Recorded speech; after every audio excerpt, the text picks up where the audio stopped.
Hello, I'm here on the psychology sofa to say a few words about persuasion.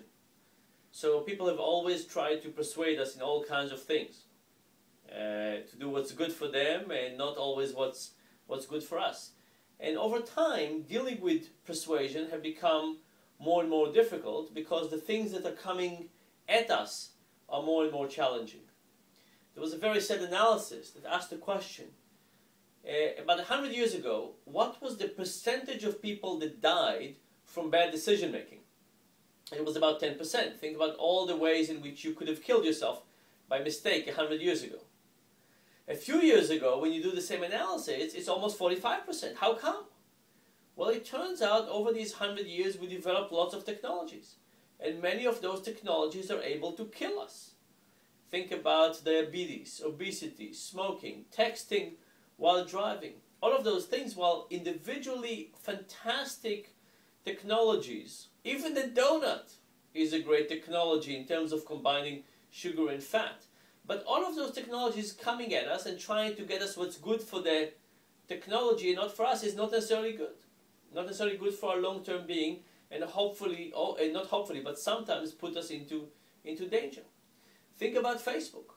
What is the next version of Facebook going to be like? Is it going to be more tempting or less tempting? Is it going to get us to use Facebook more or use Facebook more in the way it's good for us in the long term? What's the next version of the donut is going to be? Is it going to be more tempting or less tempting? The point is that we're dealing with temptation and we're going to deal with it more and more. Adam and Eve had a problem with temptation a long time ago. And we today are facing many, many more of those temptations, and the question is, how are we going to learn how to deal with them? Are we going to change the structure of the incentives? Are we going to regulate the type of things that can tempt us?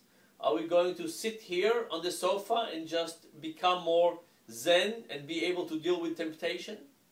I think we have to do all of those, because if we don't, texting and driving will be a small problem compared to the things that will come in the future.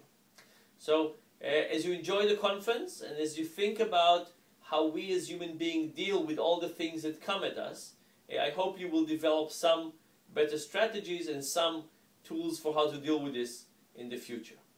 And for now, take care, and I'm sorry I'm not there to be there with you. Take care.